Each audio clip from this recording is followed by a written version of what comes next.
Sam is probably going to be speaking from about 6:15 to about 7:15. He's got a larger-than-life personality. He is a fun, crazy New Yorker.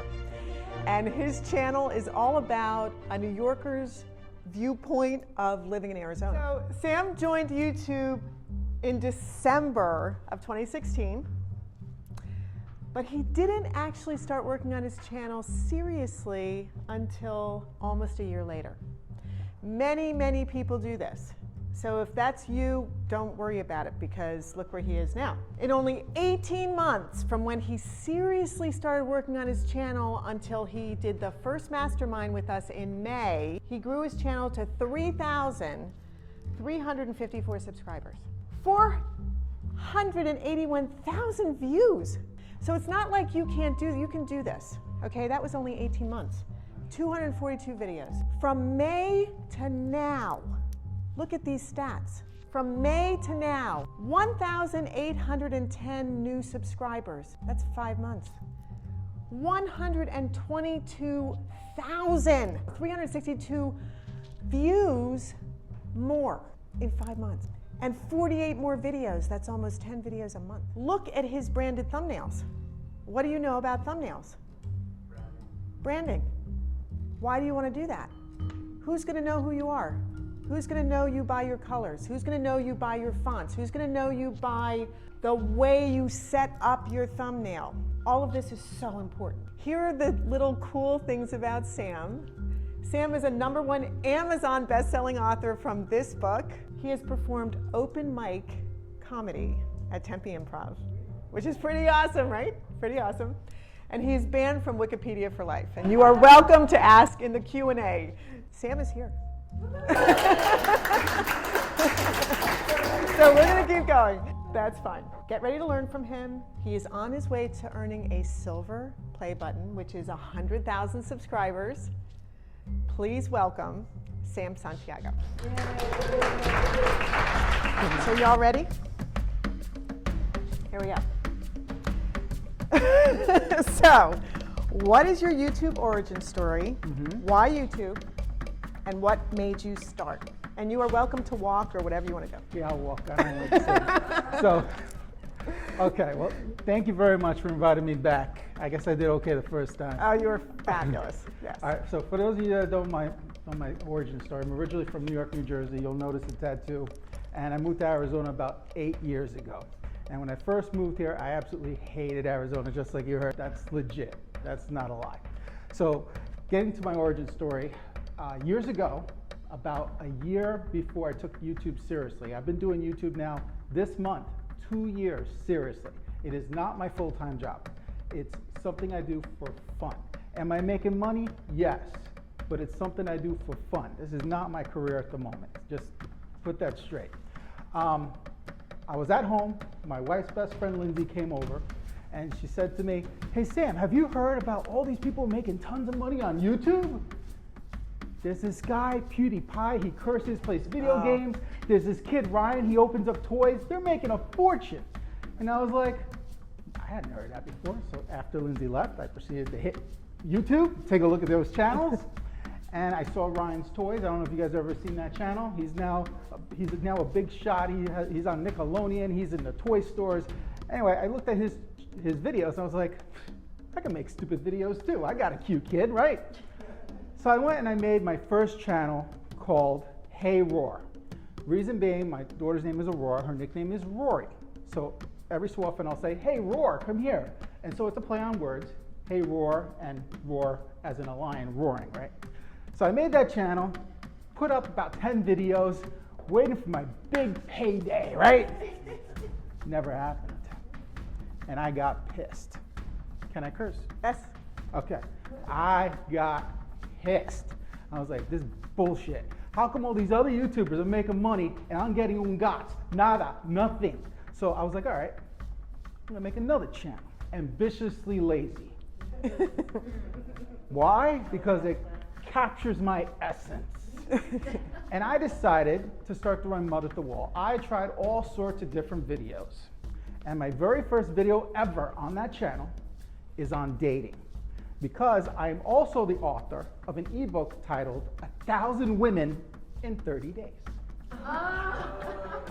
It's the story of how I was able to game Match.com and meet my wife. It's a crazy story. I won't get into it now. Maybe you could ask me about it later during Q&A. But that was my first video on that channel. My fourth video on that channel was titled Reasons Why I Hate Arizona. Okay? That video today has almost 60,000 views. Whoa. Now, you would have thought I would have been smart seeing all these views and be like, you know, I should start making videos about Arizona. That's not what I did. No. At the time, I was vegan. I was a fat vegan, okay? I was vegan, and I decided, you know, there's a lot of popular YouTubers out there that have vegan channels. Why don't I find the most popular ones? I'll make some of their recipes. My wife, my daughter, and I will give each recipe a thumbs up, thumbs down, and we'll call the show Vegan Recipe Review. That went nowhere either. And I was like, you know what? Screw YouTube, I'm done. Done. Finito. Done. I wanted nothing to do with it because it was a complete and total waste of my time. Now, it's funny how the universe works. I happened to be on a trip to Long Island, for you New Yorkers, Long Island, and I was in an Uber. Now, I don't know about you guys, but whenever I'm in an Uber, I have very, very straight conversations. I know I'm never going to see that other person again, and I talk frankly. We talk about anything. Nothing is off the table. So I'm sitting there in my Uber in Long Island. I'm like, yo, I can't wait to leave Arizona. I hate Arizona. There's cacti. The landscape is blah. There's no change of seasons. I've had it. I'm done. I can't wait to move back to Jersey, right? And this Uber driver turned to me and he said, brah, listen to me, brah. There's nothing for you here. Traffic is crazy. Taxes are insane. Real estate is off the charts expensive. Do yourself a favor, stay in Arizona. So, as silly as it sounds, I came back to Arizona with a fresh set of eyes. And I started to appreciate the finer things about Arizona. Instead of looking at everything all pissed off all the time, I started to appreciate the fact that we don't have snow here. I started to appreciate that I could afford a big house here. You know? So then I started making positive videos about Arizona. And I set myself a challenge. I wanted to treat it like a business. Again, I didn't want to waste my time. Even though this was a creative outlet for me, I wanted to actually make it monetary. Because you could have a hobby that's costing you money all the time. It's better if it's bringing you in a little bit of money, right? So I set myself a challenge, and lo and behold, it was successful. I got my first check from Google, okay? It was only $100, but to me, it was a lot more than just $100. It was like, holy shit, these people are paying me to make videos. So I went and I made a whole bunch more. Today, I have almost 300 videos. Almost. I'm getting there. Last night, I texted Sheri. I'm like, listen, I dropped the video tonight. I wasn't going to, but I want to be able to say I have 290. 290. And there were a few I had to take down for legal reasons. But, you know, let's not talk about those. So that is how I got started. I've been doing this now, November, 2 whole years with Arizona Living. You know, I rebranded that one channel called Ambitiously Lazy, and I just kept making videos about Arizona, and eventually I rebranded to the thumbnails you saw earlier. That's it. Okay. That's my origin story. Great story. What drove you to get serious about your channel, and were you scared to start, or did you just say, I'm gonna do it? I guess the answer is anger. I got pissed off that all these other people were making money, making it work, and I've always been the type of person, if somebody else can do it, I can freaking do it too. Don't tell me I can't. So it was anger. You know, I'm not into Tony Robbins, but I know he says one of the things that really motivates people, that gets people to do something, is anger. And it was all anger. I was pissed off all the freaking time. And then when YouTube changed the rule that you had to have 1,000 subscribers and 4,000 watch hours, I lost it. I went bananas. I started posting all my videos on Facebook, and all my friends started all my family started to defriend me, right? Because they were like, I went bananas. And I tried some shady stuff too. I mean, I was on the cusp of YouTube kicking me out because I was trying everything I could possibly think of in order to keep the monetization going. Because it was like blood in the water. When I got that first check, I was like, there's something here. I can make this thing work. So was I scared to start? My first videos, are horrendous. They're really bad. You might see fancy thumbnails. If you go back on my channel to the original videos, they were not Casey Neistat. They were not 4K pristine videos, okay? I look like I'm being held hostage in a cave in these videos. It's just horrendous video footage, horrendous. And I have what I call the bootleg studio. I've upgraded since. But I had bootleg, I mean horrible. I was filming on my iPhone, and my iPhone had issues. I had poor lighting. I was using the window for light. Don't do that. You need to get professional lighting like that. Yeah, I did was I scared? No. Here's the thing. A lot of people, let me do a show of hands. How many people here have 5 or more videos on their channel? Show of hands. Okay. All right. So more than half of you don't have a channel. If you have 2 videos, apologies, but to me, you're not a YouTuber yet. So, you know, and I always insult people when I speak, whether it's on my channel or in real life, because I am authentic. I'm gonna offend people. Get over it.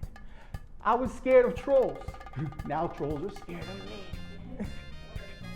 Trolls are people that watch your videos and leave nasty comments. And they're faceless. And they think they're safe, but they're not. What do you do? What do I do to trolls? I make an example of them. I have a video out there, right, where I made an example of a troll. I showed his comment and I made fun of him for 5 minutes, right? I was like, you know, I can't believe you graduated 1st grade. Look at this horrible grammar. What's wrong with you? And then I had another person, just like I said in the video, that made a nasty comment. I sent them a link to the video I made making fun of the other troll, and he deleted his comment. It's all about the energy you give off. People rarely troll me anymore. Rarely. And in fact, for fun, I go to the land of the trolls. I look for trolls to try to attack me. You guys know where the land of the trolls is? Where the nastiest trolls on the internet live?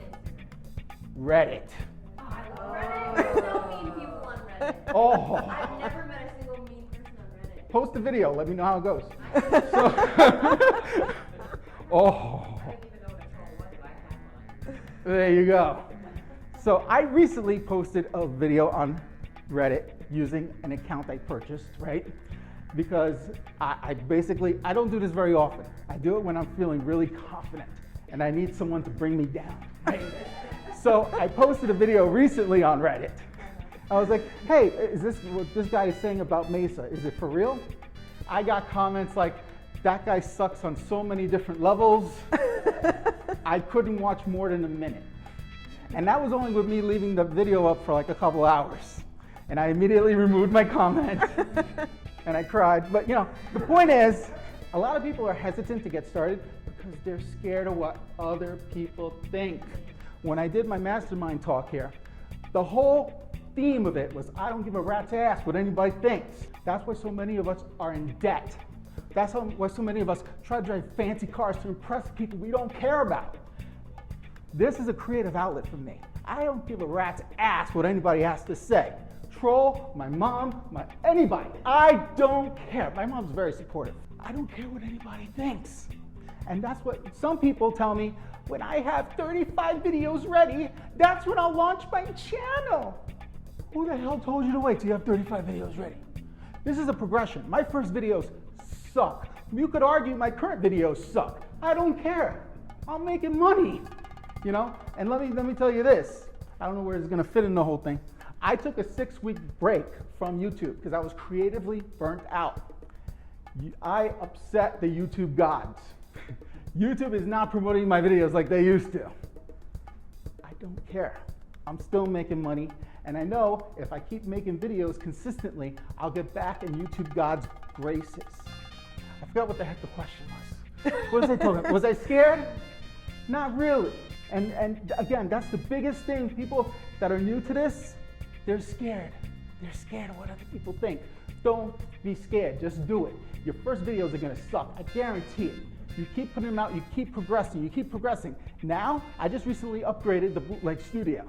It looks fancy. I have professional grade equipment, I have good lighting, I have a good microphone. It's beautiful, it's hard to believe. when I initially started, I did the math. With my initial bootleg studio, I had invested about $400. With my current bootleg studio, it's a lot more than that. It's probably more like $1,500 or $2,000 maybe, because I got a brand new iMac. I got the GoPro Hero 7 Black with all the accessories. I got Final Cut Pro. I just bought a sofa and redid the whole backdrop. Yep, easily $2,000 for the new setup. Easily. I use a GoPro Hero 7 Black with a Rode mic attached. Now, I see some of you writing, you're like, oh, he's talking about equipment. I'm so excited. It doesn't matter. You can do it on your freaking phone. Don't let it stop you from making your freaking videos. People are hesitant. They come to these meetings over and over. I've seen people, not none of you. I've seen people in this very room month and month and month and month in, and they do nothing. It pisses me off. Give that seat to somebody who's gonna do something with it. My blood pressure. I got deep breath. So in terms of what other mics I use a Rode mic, R-O-D-E mic on top of my little GoPro. That's my travel camera. I also use a fancy webcam on my iMac and a Blue Yeti external microphone, which is USB. What did you decide to do about editing when you first started? Which program do you use and why? Okay. And do you like them for what reasons? I started off with iMovie. Who here is a Mac user? I started with iMovie. iMovie's free. It comes, let me put this here.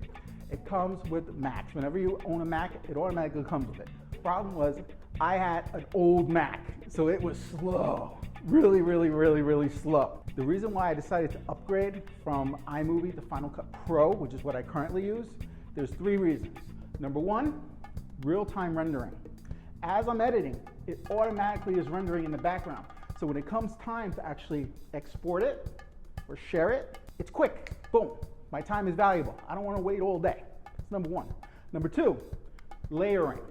Like if I have a video where my wife on the show, she's known as Cartoon Wife. And notice I called it a show. I don't say episodes, I don't say my videos.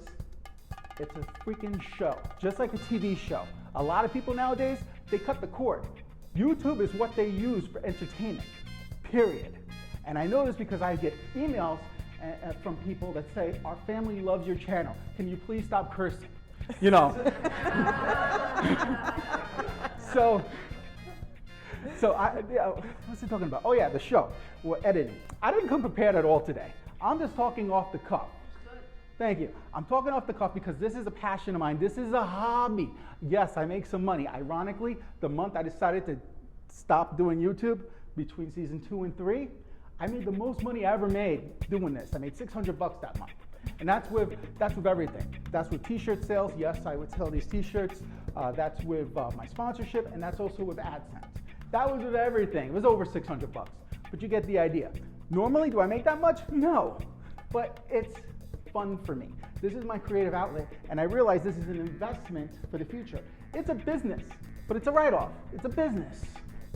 YouTube will go out of business tomorrow. I know it won't because it's owned by Google. But what's my motivation? Which I assume is the next question. You know, I want my family to remember me when I'm gone. I want the possibility of having residual income down the line. Years and years and years from now, when I'm ready to retire, you know, you get ungots from the government. I want to get some residual income there. Again, it's a creative outlet for me, something I enjoy. I get recognized on the street a lot. I'm not trying to toot my own horn. Pretty much every weekend, somebody comes up to me, I love your channel. And it's gotten to the point where it's a little annoying now, you know, because it happens pretty much every weekend. Somebody comes up to me and they say, hey, bro, I like your channel, that's it, you know, whatever. There's all sorts of people. Most of them have been really cool. All of them have been really cool. You know, they come up to me and they introduce themselves. Last year I had what I called ZonyCon, you know, because the Zonies are my subscribers. I had ZonyCon. I had about a dozen people come out to meet me. So that was kind of cool. And I'm not even talking about the people that came to ZonyCon. I'm talking about people on the street that unexpectedly come up to me. And it's always weird when somebody says, I know you from somewhere, you know. The third reason why I use Final Cut Pro. Like I said, to recap, real-time rendering, layering. My wife, that's where I was going with it. My wife, Cartoon Wife, okay? The reason why I call her Cartoon Wife, she didn't want nothing to do with the show. Nothing. She is not very proud of me that I'm a YouTuber, okay? She wanted nothing to do with the show, and that was a problem for me because I wanted to have a vlog. I wanted to show my family. How can I have a vlog, for those of you guys who don't know, video blog. A vlog, how can I have that, a family vlog, if my wife doesn't want to be on film? I decided to put cartoons over her. So her name on the show is Cartoon Wife. And my audience, the Zonies, love Cartoon Wife because she does not pull any punches and she always puts me in my place, right? So we'll go on a road trip and she'll just tell it like it is. And Cartoon Wife, in order to put the layers of cartoons on her, let's say I want to put multiple cartoons, that's called layering. With iMovie, it's impossible to do that. But with Final Cut Pro, it's unlimited overlaying. You could put as many layers as you want. Then, let's go on. How long do you spend editing a video and why? And do you use templates to speed up editing? I do not really use templates per se. It depends on the video. I like my videos to be at least 10 minutes long because at the 10-minute mark, you can add more ads. So I like them to be 10 minutes, but they're not always 10 minutes. On average, my videos are about 6 minutes. In terms of the length of time it takes me to edit, it depends on how much different footage is there and how much of a pain in the ass it is to get it from the device to the computer, because I don't always just edit on my GoPro. I still use my iPhone on occasion or my wife's iPhone on occasion. And so it depends. On average, I would say if I have a 5-minute clip, it would take me maybe 2 hours to edit, maybe. Do I use templates? I use templates for like the end screen, like where you saw the picture of my daughter and I. That's a template. And then I have a standard song that I use, that I put underneath that. I also use a fancy intro, you know, the little ball that kicked me across the United States. I love that. Thank you. That's in there.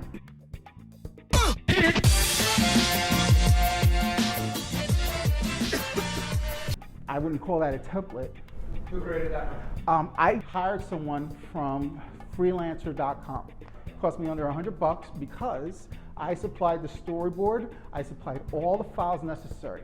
And to my amazement, he did it right the first time. If you would have asked me if I thought he was going to do it right, I would have said no, because he hardly asked me any questions. He was like, yes, sir, yes, sir. I'm like, yeah, this guy's going to screw it up. But he did it. He did it right the first time. I was amazed. I always give good directions, and 99% of the time they screw up. But I was amazed, and I know it says I put out videos Mondays, Tuesdays, and Thursdays. That's no longer true. I was doing that for a long time, and I got burnt out. I got bored, and I didn't want to do it anymore. It's a creative outlet for me. So now I put out videos once a week, sometimes twice a week, like this week, unexpectedly last night.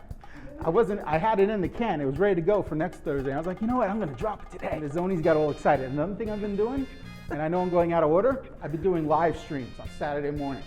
My subscribers love the live streams because it's just like me talking right now a cappella. I am off the rails. I'll talk about anything.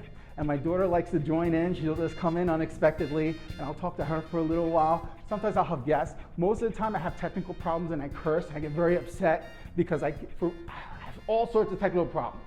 I'm not going to bore you guys, but the freaking comments is the bane of my existence.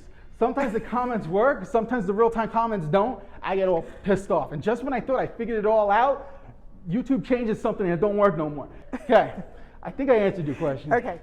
What do you think are the most important points to have in your videos? Is there such a thing? Yes. For your videos? Okay. A good opening, a solid body, and a good close. Welcome to another edition of Arizona Living. Today we're going to be talking about Arizona air quality. Stay tuned. That's my opening.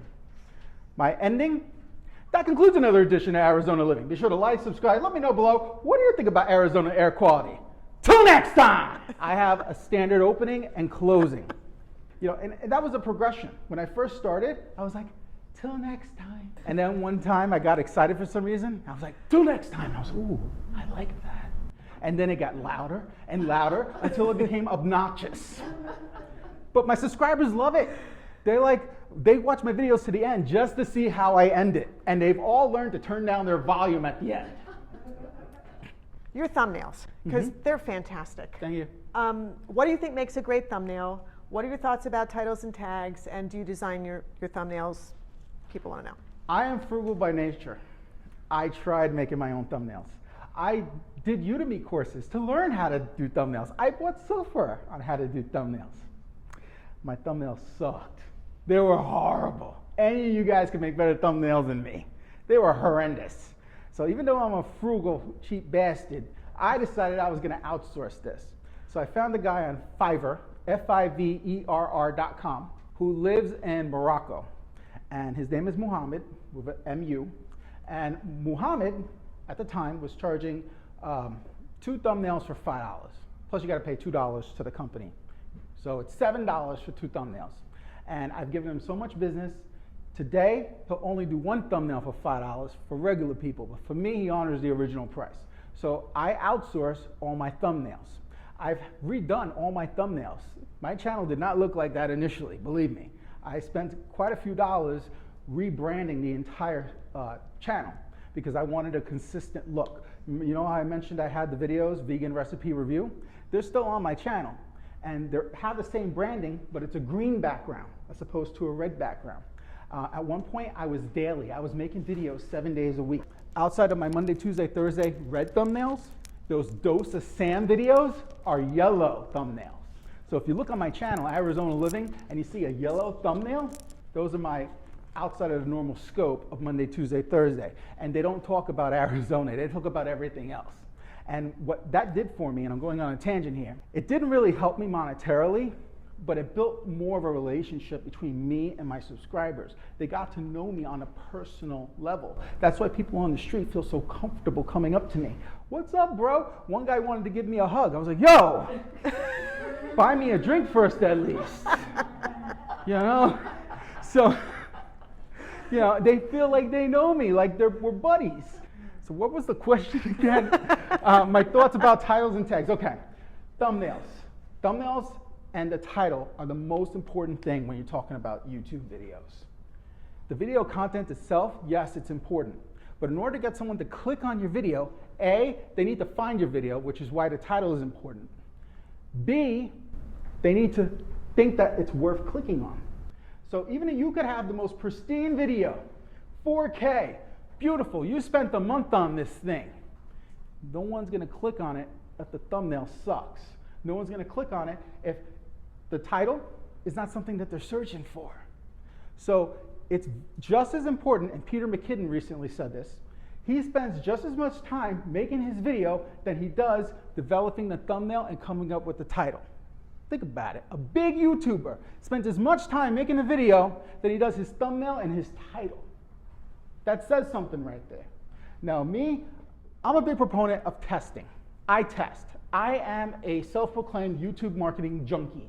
I watch experts on YouTube on the topic of YouTube marketing constantly. That's why I could come up here and talk so easily, because I love this shit. I really do. I really, really love it. I'll watch YouTubers like Sheri and Sal with their videos with training on YouTube. I'll watch Nick Nimmin, who, by the way, did a review of my channel. I'll watch Roberto Blake. I could go on and on and on with all these experts that talk about the topic of YouTube marketing. But I don't take what they say for gospel. I test. I was a kid in school that instead of spending all night studying for the test, I would spend all night figuring out how to cheat on the test. Okay? So I test. And just because somebody says you need to add hashtags and transcribe all your videos, if I test it and it doesn't do it for me, I'm not going to waste my time and energy on it. I don't care what they say. Results are from testing. So I test. You could have someone with a degree. I would hire someone in a second with actual work experience than someone with a freaking piece of paper. A piece of paper is worthless out there if you don't have experience to back it. So I test for experience. Do I listen to the experts? Yes.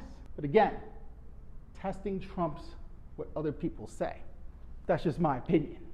So in terms of testing, what was I talking about? Oh, titles and tags. There's software out there that you can purchase to help you come up with titles and tags, like TubeBuddy, like Morning Fame, like vidIQ, and I've tested all these things, and these things cost money.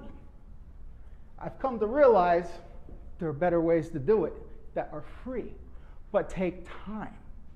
For example, I use a website now. This is free. You can write this one down. It's called rapidtags.io.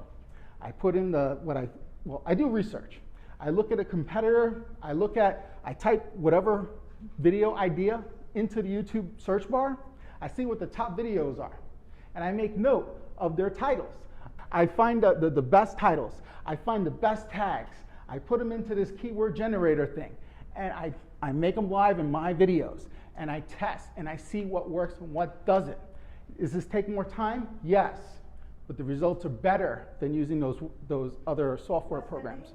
But again, it takes time for you to develop a way to take that information, put it on your videos to get better results. Well, you could add metadata in the video file itself before you upload it to YouTube too. That's another thing. I used to do that. I stopped that. Why? Wasn't seeing results. It wasn't a good use of my time. See, my time is very valuable. I have a career. I have a family. I'm not going to waste my time on stuff that doesn't work. I'm in this to make money. I'm in this for a creative outlet. I'm looking for this to work long term. When I hit 1,000 videos years from now, and I'm at 100,000 subscribers is just a vanity number.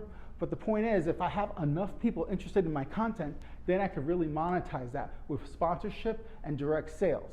That's coming. I'm not really pursuing that yet, but it's coming. It's a marathon. It's not a race. You know, I'll have people come up to me. I'm so frustrated with YouTube. I don't know if I'm going to keep doing it. I'm like, all right, well, how many videos you got? 5. I mean, that's like me complaining I don't have washboard abs, yet I only went to the gym 5 times. Really? Seriously? This takes effort. It's not get rich quick. Any other questions about titles or tags or? I was going to ask you about the thumbnail things. Do you have to already have all your videos and everything, and then you just send him the? You do not have to have your videos in advance. I used to have my subscribers send me ideas for videos, and I would then send those ideas to my artist without the videos being created, and then he would create them. So I actually have a bank of thumbnails for videos that don't exist. So you don't have to have the videos already done. YouTube doesn't really look at the photos in terms of policing them. Music, they police big time. You do not want to have any music that you don't have copyright rights to. But photos and the thumbnails, I've never gotten in trouble. Plenty of times I had photos on there that I didn't own. So how do you use music then? You can't. You use royalty-free music, or you can purchase the music. There's plenty of websites out there that offer royalty-free music. I use a website called SoundCloud, and there's a particular artist I like called DJ Quads, and I downloaded all his free music, and so I rarely actually go to SoundCloud.com anymore because I have all the music already downloaded, and then I just alternate which songs I'm going to use. So I don't go to SoundCloud very often. Unless I'm really bored with my current music selection, I rarely go to SoundCloud to download any new music. I exclusively have chosen to use DJ Quads.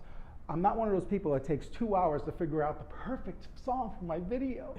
I ain't got time for that. I got things to do. I got cartoon wife on my ass. I only have a limited amount of time to edit. I ain't got all day for this. And so my videos have progressed. They are much, much, much, much, much better now than they were when I started. But again, it's a progression. I've been doing this for 2 years. I almost have 300 videos. It's a progression. When you get started, you're not going to start with Casey Neistat quality work right off the bat. It's a progression. You don't have to, when it came to the editing, Final Cut Pro, I knew nothing. This is a complete new skill that I learned. I took a lot of classes online, like udemy.com. I would watch YouTube videos, like if I got stuck editing, like if I didn't know how to do something, I would watch YouTube videos that taught me how to do that particular thing I didn't know how to do. Basically, I'm self-taught, okay? I spent a lot of time learning as much as I can for free and trial and error. So that's how I learned. So let's talk about branding, because I think your branding's amazing. Do you feel like your branding is where you want it to be? Or do you want to change it, or what do you think about that? I don't know if you've seen some of my newer thumbnails. A lot of them are gray as opposed to red. I think I'm going to change my branding. I'm going to keep the same look in terms of the font and the picturing me, but I think it's time for me to get away from the red background, because I have almost 300 videos with that red background, and I'm bored. I need to know that there's a change. I'm now doing season 3. I just started season 3. Now, some of you are asking, season 3, what are you talking about? What do you mean a season? And what, do you have a real TV show? I treat it like a TV show. Okay, my last season, season 2, when I got burnt out, I had made 150 videos. 150 videos during the course of that season. How long was the season? About a year. And I got burnt out. I didn't want to do it anymore. I took something that was so beautiful that I enjoyed doing, because if I wasn't antisocial, I would be like a professional comedian. But the thought of me going out at night trying to make strangers laugh, no thanks. I don't want to do that. I'd rather just sit in my home studio, me, myself, and I in front of a camera and have thousands of people laugh than me doing it in front of just a couple hundred. When I did Tempe Improv, there was 250 people in the audience that night. I was told I did well, but at the end of it, I realized something. I don't want to be a professional comedian because I'm antisocial. I don't want to have to go to a different club and introduce myself and make friends with people. I don't want to have to set up a table in the back to try to sell t-shirts and DVDs. I want to be left alone in front of my camera. My branding, is it on point? It's okay. It's all right. It's all right. My wife, I asked her how she felt if I redid my intro, you know, the little ball kicking me across the United States. She goes, no, I like your intro, but the problem I have is that it says at the end, Mondays, Tuesdays, Thursdays, and that's no longer true. That's a lie. So do I keep it up? I don't know, but I am thinking about rebranding and changing the colors, basically. You know, so that, and now I have my brand new studio that I have at home has a dark gray background, okay, for the backdrop. I'm thinking I'm gonna go gray this year. That's what I'm feeling. I'm feeling it's gonna be the same look. Like if you saw my new thumbnails, you know it's still me. You know it's my content. It's just gonna change the color scheme, that's all. It's still trial and error. I'm still doing stupid stuff, you know? You could get real scientific with this stuff. I choose to do this for fun. This is not a business for me yet. Down the line, will I make it more professional? Maybe. Maybe I'll hire someone down the line. Maybe I'll get an intern. We'll see. Right now, it's for fun. So I'm doing it for me. You know, if I like my videos, again, I don't give a rat's ass if anybody else likes my videos. It's about me. If I like my videos, chances are other people are gonna like my videos. My favorite video on the channel, okay? If you guys ever check out my channel, my favorite video ever, is the redneck wedding. It's my sister-in-law's wedding. And I was candid. I went, you'll see why I called it the redneck wedding. It is my favorite video. And it has nothing to do with living in Arizona. But it's my favorite video. Whenever I'm down and I want to laugh, I put on that video. All right, so. Why are you choosing gray? Because my wife's color scheme in the house, everything is freaking gray. Like if you look at these tables, everything in the house is freaking gray. Everything. And so I wanted to paint my wall black for my studio, and she said no. And so she approved gray. So now I have a gray background, a backdrop, and I just think it looks kind of cool. It looks modern. It's a change instead of red. It's just a change. So I'm just looking for a change. Is it gonna look more grayish or more on the silver? Gray. Okay. It depends. I mean, I'll change the gradients every so often. Okay. Like I have 2 videos right now that they're gray. One is like with my sofa when I put goodbye because I was ending season 2 and I need a break. And then there's the current one I just did that I dropped last night. That is of my new studio. So the background is my new studio. My colors for my channel are black, yellow, red, and white. So that was my branding, which is why I kind of wanted to do a black background. But cartoon wife trumped it. She's like, no, we're not doing black in my house. And I was like, but it's my studio. She goes, no, it's my house. Thank you. Thank you very much. You're very welcome. You're afraid of your wife, huh? Yes. Should be. Yes. I doubt my wife will ever watch this video, but just in case. So I think I answered the question. Yes, you did. Okay. Okay. When do you film? Mm-hmm. How long does it take? And how often do you post? If you would have asked me this question a year ago, I would have told you I get up at 4 a.m. on Saturdays and I would make 3 videos. And during the course of the weekend, I would edit those 3 videos and I would schedule them out. So those 3 videos will come out on Monday, Tuesday, Thursday. And I did that for a really long time. And at one point, I was daily, as I mentioned earlier. I had 7 videos going out a week. Now, that is not the answer. Now I do it once a week. And I do it more than anything else when I'm into it. again, this is a hobby. It's a passion project. If I'm not feeling it, I'm not gonna make the video. Like I recently, this past Saturday, I went and I did a city tour of Mesa. Now, just like my intro video said, I tell it like it is. I tell the truth about Mesa, Arizona. Yes, there's golf courses, but there's areas I wouldn't want to go to late at night by myself. You know, I tell the truth, and I had a lot of fun. My mom lives in Mesa, so I knew a little bit about it. In terms of how long it took me, I actually had to take my wife's car for oil change that morning, so I did all my research as I was waiting for the oil change. I watched a couple of YouTube videos, I went on Wikipedia, I wrote down some ideas I had because my mom lives there and I had some real world experience with the city of Mesa. And then I went out to downtown Mesa to do some recordings. That whole process of doing the recordings in different areas of Mesa maybe took 2 hours. It took just as long to edit. So you're looking at an investment of around 4 hours. I'm not including the time it took me to come up with the ideas while I was waiting for my oil change. I don't carry the GoPro with me like 24/7. I only have it with me like when I intend on recording. And I have the official GoPro stand that comes with it. So it has like an arm and it actually has feet that it could stand too. And I actually had my real tripod with me so I could sit it in the middle of the street and the cops were staring at me. Why a GoPro?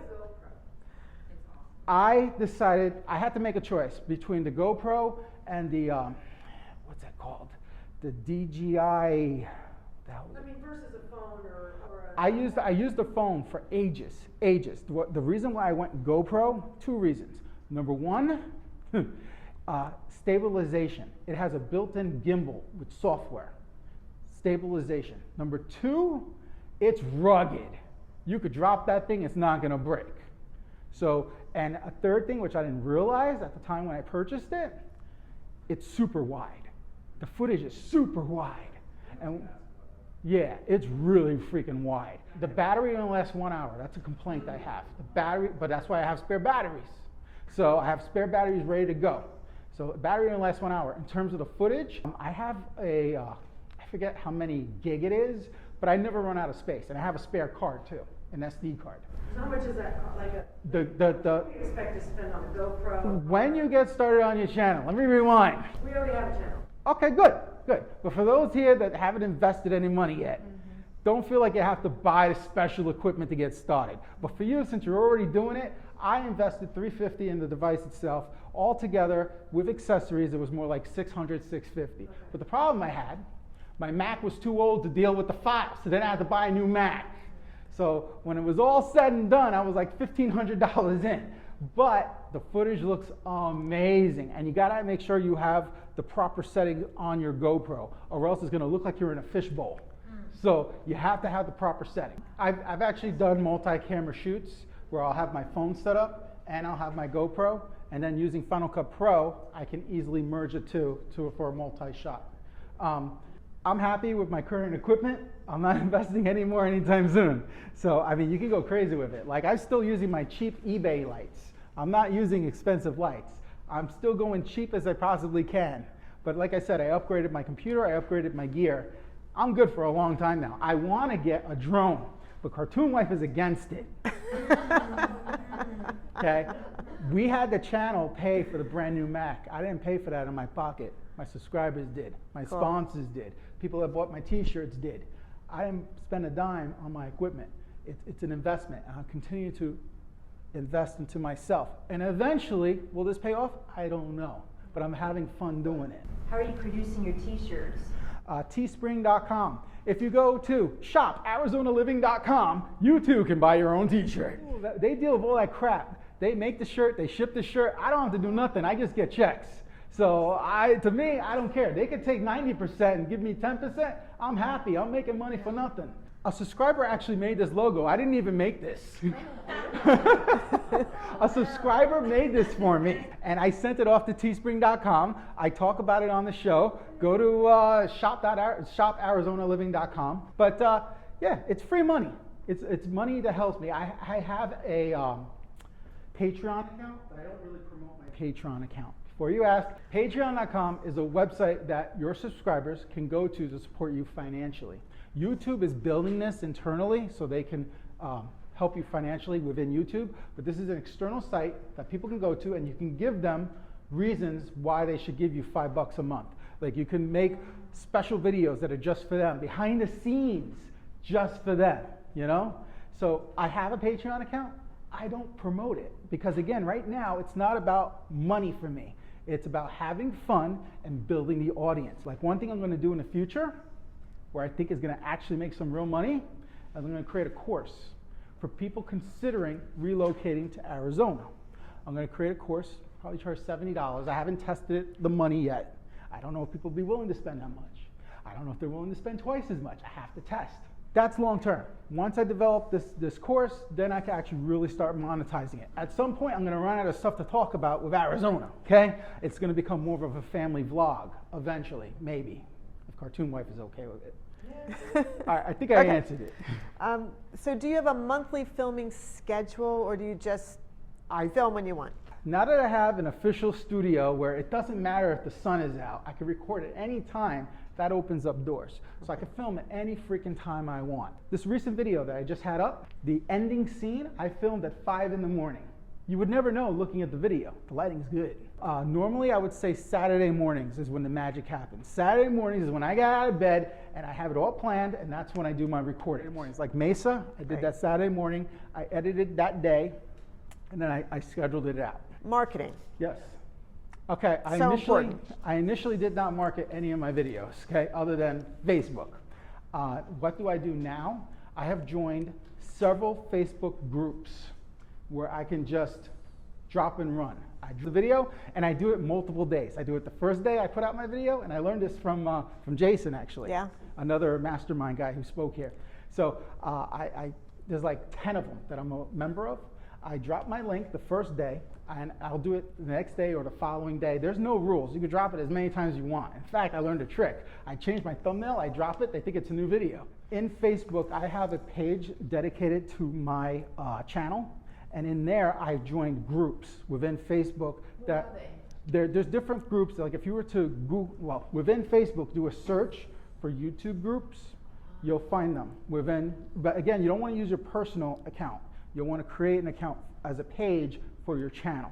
And I'm probably not explaining that very nicely, but that's the idea. I just copy and paste the link to my video, hit post, and move on to the next one. You know, that's one of the things. Twitter, I put it out on Twitter.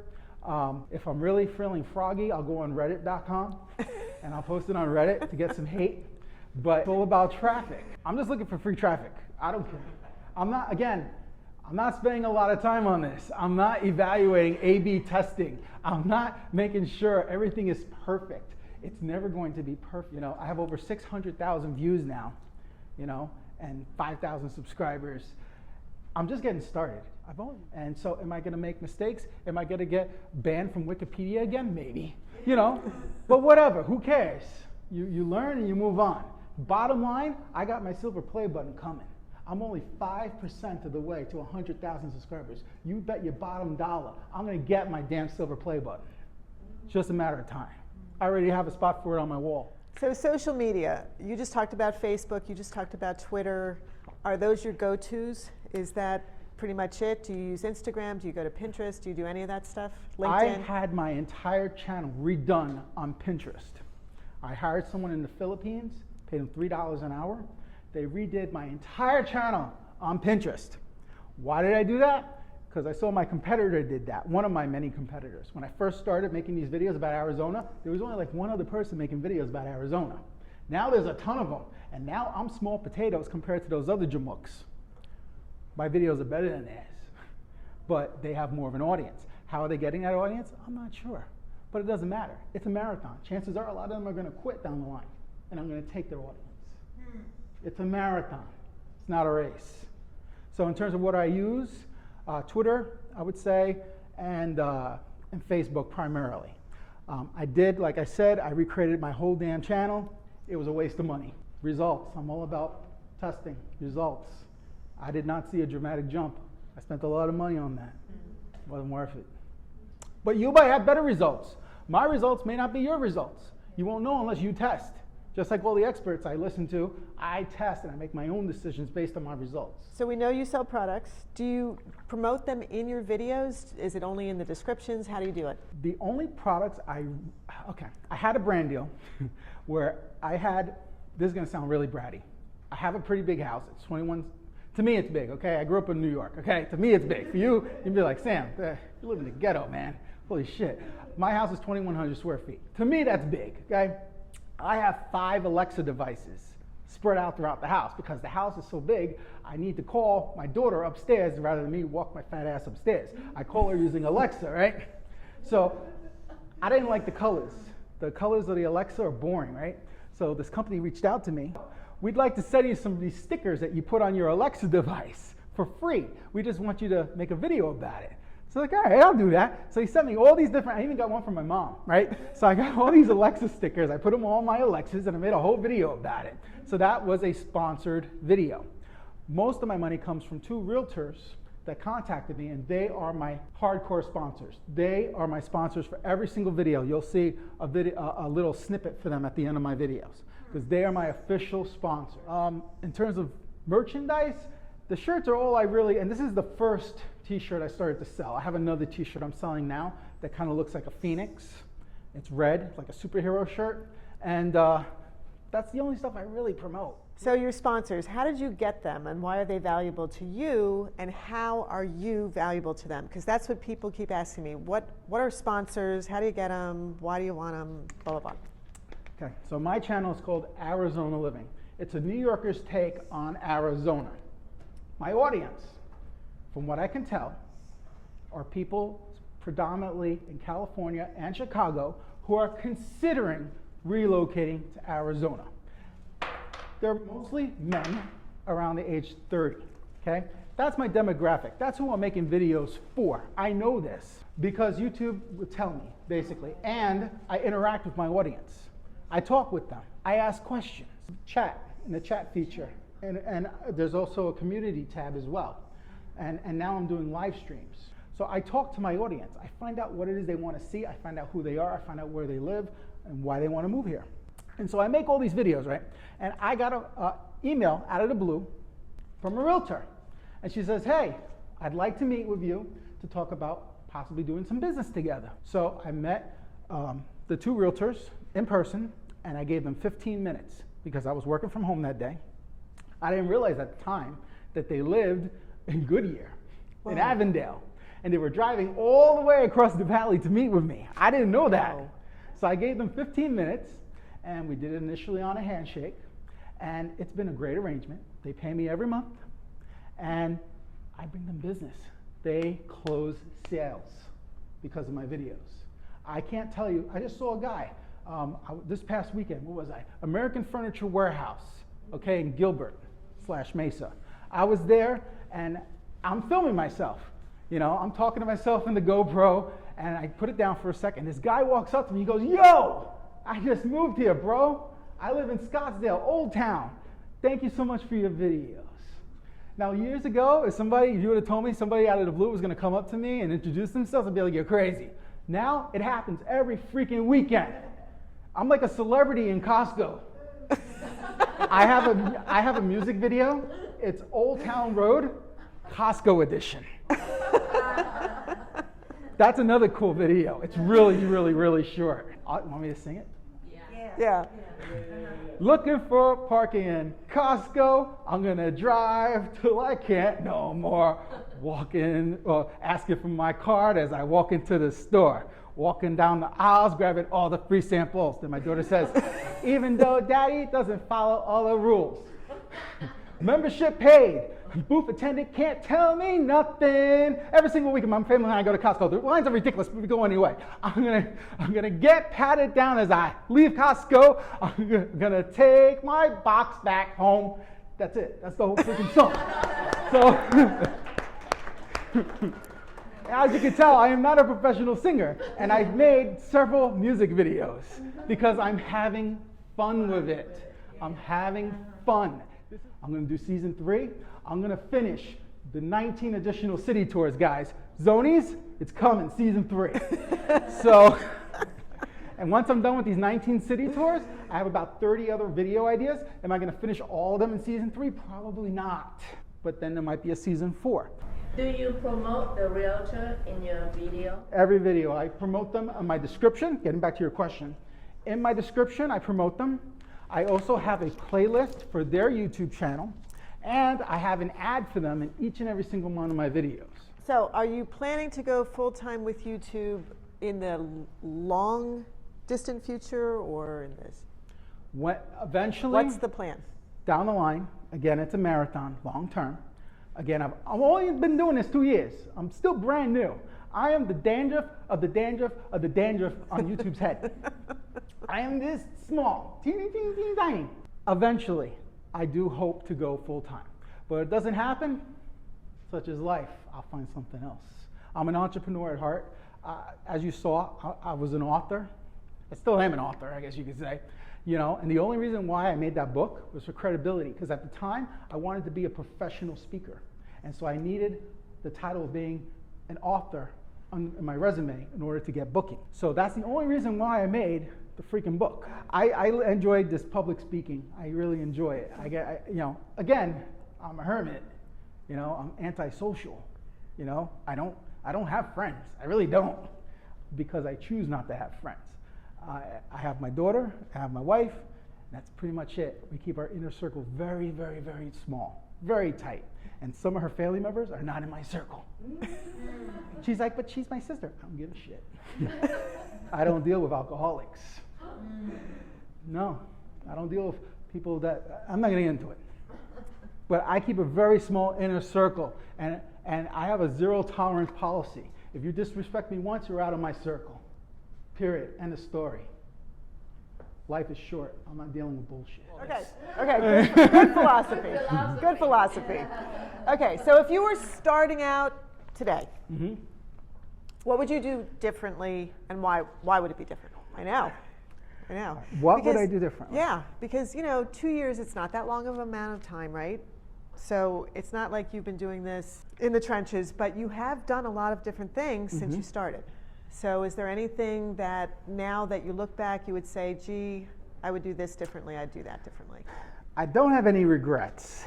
However, if I were to start over, if I was in your shoes, brand new, haven't started a channel yet, what would I recommend you do different than me? It took me a while to find my voice. It took me a while to identify who my audience was. And one trick, a tidbit, which I don't know if it really coincides with this, one thing that I learned down the line that was very helpful to me is I would get professional critiquements on my channel reviews. I would pay a professional YouTuber to review my channel and give me feedback. And sometimes they were very mean. They made me cry. One guy reviewed my channel. He goes, Sam, seriously? And this is your channel? And you wonder why you're not getting subscribers? Your videos suck, your audio sucks, everything about you sucks. The only thing I like is that you're fun. That hurt my feelings a little bit, you know? But I got review after review after review until Nick Nimmin himself, one of the big YouTube guys, reviewed my channel. It was the last channel he reviewed in the year 2018, and he said he liked my channel. And that was a gold star, because it's a progression. So if I were to give you guys advice, how I would change, how I started, I was a little bit reserved at first. Like I said, till next time. And now it's, till next time! I would give less of a shit. Sorry, Sal. Sorry. He was listening to me at the microphone. Sorry. Sorry. I know it's working. It's good sound. But to answer your question, what would I do different other than blow Sal's ears out? I would do more. I feel like I would do more. I would test more. I would talk to my audience more. I didn't really get into talking to my audience for a long time. And now I'm all about responding to comments and doing the little hearts and doing those live streams. I think live streaming, if I would have started that sooner, I probably would have a bigger channel. Because the audience, they love the live streams. And it's funny, I didn't realize my little channel would have such an impact on people's lives. They love my channel. And like whenever I do a live stream, they're interactive and they're talking to me and they feel like they know me, and I had no idea. So you have a question? Yeah, a question on the live streams. The live streams, are you getting the viewers that are already subscribed subscribers or people that are non-subscribers when they see the live stream and they're going to transition to a subscriber now? Both. I have my subscribers. I have about 200, I don't even want to call them loyal subscribers. I have 200 friends that follow me on YouTube. And no matter what video I put out there, I know they're going to look at it and they're going to put a like because they like who I am as a person, about 200 to 300. So any video I put out, any video, I'm going to get a minimum of 200 views. YouTube says the average video will not hit 500 views. So in my book, whenever my videos hit at least 500 views, it's a success. So what is the number one best way that you have found to grow your channel? And you just said live stream? That is Do you one think? way. I would One not way. say. I would say the best way is to get a good thumbnail created and do your research with your titles and tags. What advice would you like to give to beginning YouTubers? What I gave my mastermind here was it earlier this year? It was May. May. When I gave my mastermind here, I emphasize not giving a crap what other people think. Just do it. It doesn't matter what equipment you have. People get hung up on their equipment, which is why I made a comment when I saw all you writing what equipment I use. The equipment is irrelevant. What matters is your personality, what comes across, your authenticity. That's what really matters. You creating a bond with your audience. That's what matters. Not that you use a Canon, not that you use a Nikon or a Sony. It doesn't matter. What advice would you give you now? I quit YouTube. Well, I quit officially, after my 2 channels failed and I started my 3rd channel. I stopped doing YouTube for 6 weeks. I wouldn't say I quit, but I stopped it cold turkey. I didn't do YouTube at all, period. And I learned something. This has to be fun for me. It can't be a business right now. If it was my full-time job, yeah, but I have to keep it fun.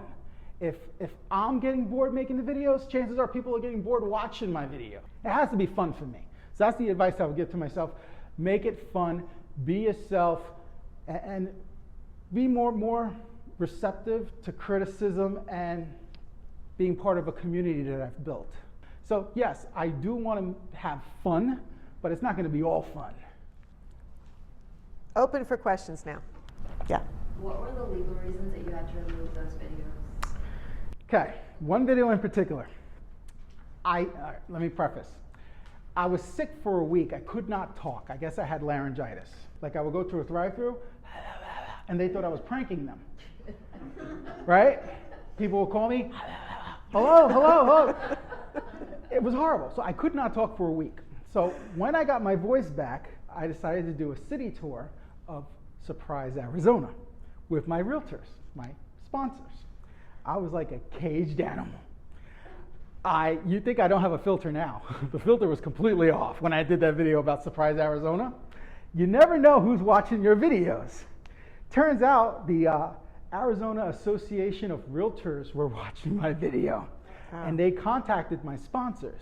And they were like, you need to take that video down because we're not going to sell any houses in Surprise if people see Sam's video. So they asked me to take it down.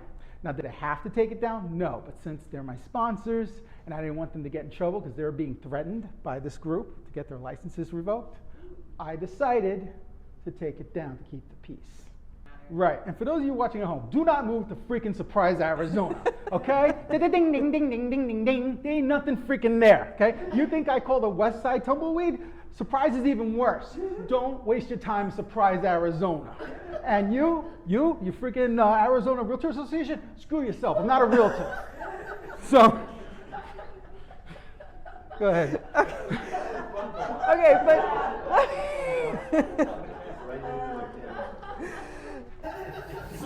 okay, what other questions?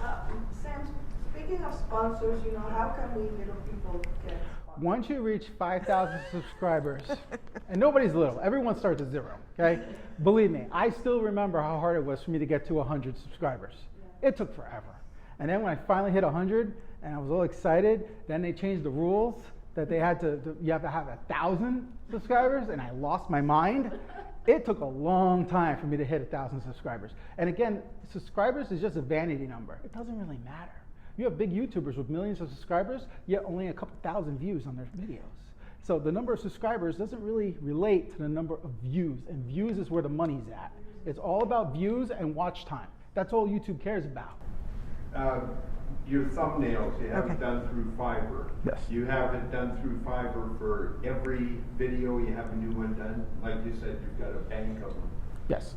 When they send you back a thumbnail, is it like open code? Could you change it if you wanted to? They only send me the JPEGs. If I asked, they could probably send them to me in whatever native programs. I have the same have thing. actually asked for a few natives that are editable because my artist has a bad habit of going on vacation and not telling me.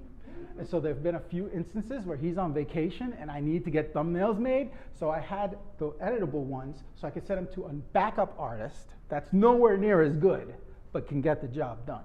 And so I've done that before. I have a few editable ones. Most of them are just JPEG. What format is your video in? MOV, I believe. Again, I use Final Cut Pro, so I just use whatever the standard output is. I believe it's MOV, pretty sure. What would you recommend the best way to get to 100 subs and 1,000 subs? Find a niche. Find something that people are looking for and there's not a whole lot of competition. So once you find that, run with it, you know, and you're gonna probably get competitors like I did. Find a niche, find your voice, look for something that is not really being spoken about, that there's people looking for. And that takes time. That's easier said than done. That takes time to find. I happened to stumble upon this whole Arizona niche. You know, remember, I hated Arizona. I did not want to be the Arizona guy, you know?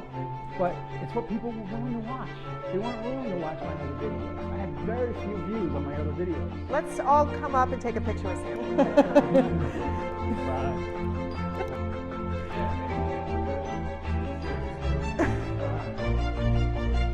All right. All right, thank you guys. It's gonna be great. Oh, what? Thanks for coming.